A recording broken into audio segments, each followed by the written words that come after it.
Bismillahirrahmanirrahim. My ever supportive best half, Deputy Speaker, Member of the Parliament, and former Mayor of this municipality, Attorney Aminuddin Sudan Sumagayan, my brother, City Mayor, Attorney Mahul Usman Gandapra, my brother also, Board Member Ansari Ringo Usman Gandamra, another brother of mine, pasensya na po, madami kami kasi, ABC President of Marawi City, Dr. Kamid Gandamra Jr., other public officials, of course, my former colleague, our administrative officer, the brilliant judge. Ngayon ko lang siya narinig eh, but I've been hearing her name. Judge Nurhasima Puro, our Chief of Police, Police Captain Giancarlo Dimission, our Provincial Police Director, my kuyang, Police Colonel Cesar P. Cabuhat, sir. Of course, Captain Kim Garino, CMO Officer. Honorable Municipal Councilors,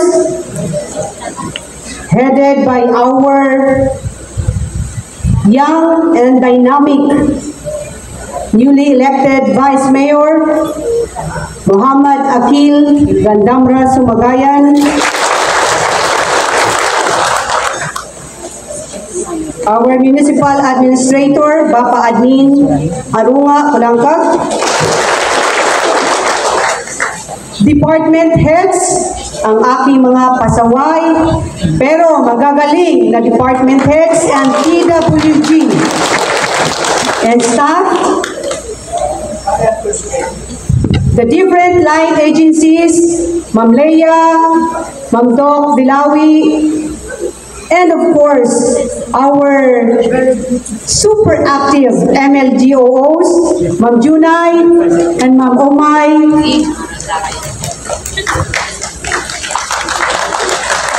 and hindi po makakalimutan ang ating magigiting, the barangay chairman and barangay chairwomen of this municipality, our supervisors, maraming supervisors dito, also from the different municipalities. They are already a family. Pamilya na po natin sila. Sorry if I cannot mention all your names. Baka may makalimutan ako sa inyo, baka i-unfriend niyo ako. Of course, our supervisor, Umira Kumadug, different school administrators or principals and teachers who are here also, the youth, headed by our SK President, Muhammad Khalid Usudan, traditional leaders, religious leaders, security forces from the PNP, from the Philippine Army, BPAT, different sectors in our community. Kasi alam ko po, kung wala kayo dito, wala dito ang ating mayor, vice mayor, at ang ating mga iba pang officials. Kasi po, tayo ay participative community participative, encouraged LGU. Partners and stakeholders, pasensya na po.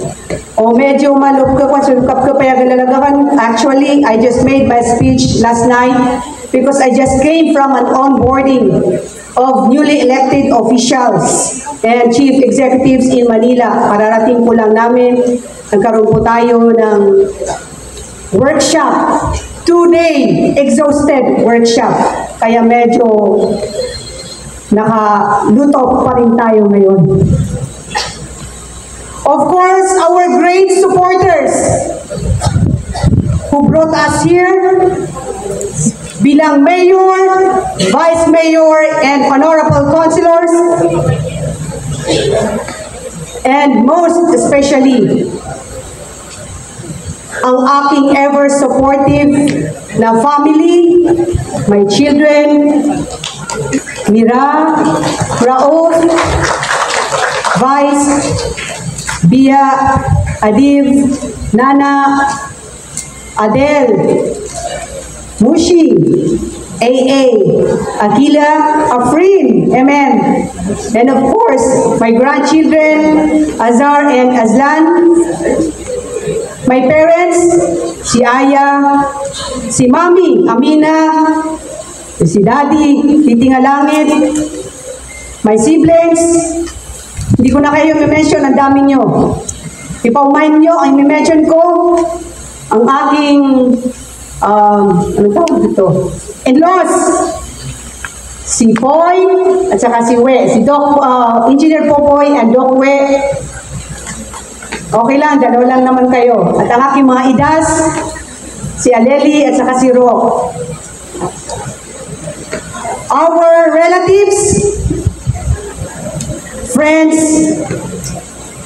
sana wala akong nakalimutan. Sabi nga ni Judge kanina, isang mortal sin ng speaker ay yung mag-acknowledge. That is the very reason why I see to it, sinulat ko. But nevertheless, we have imperfections because we're just human beings. Wana kaya lipatan na kano, na pumangniya ko kano sa maap. Sa bakan sa kano din, Blancuma.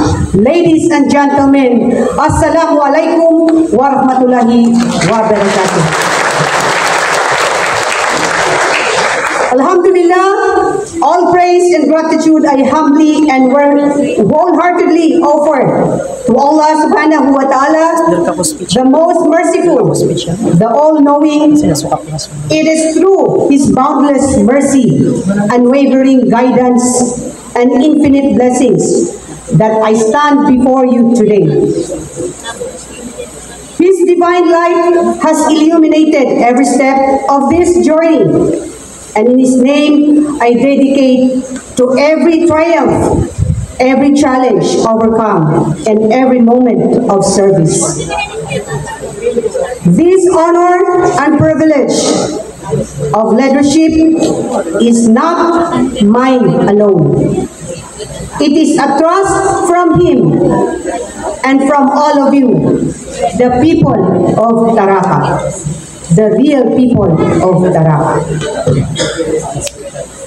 With great humility and renewed resolve, I accept the sacred responsibility of serving once more as the municipal mayor of the municipality of Taraka, Lanao del Sur. Having had the profound honor of leading our beloved town for the past 9 years, I do not begin this term as though starting anew.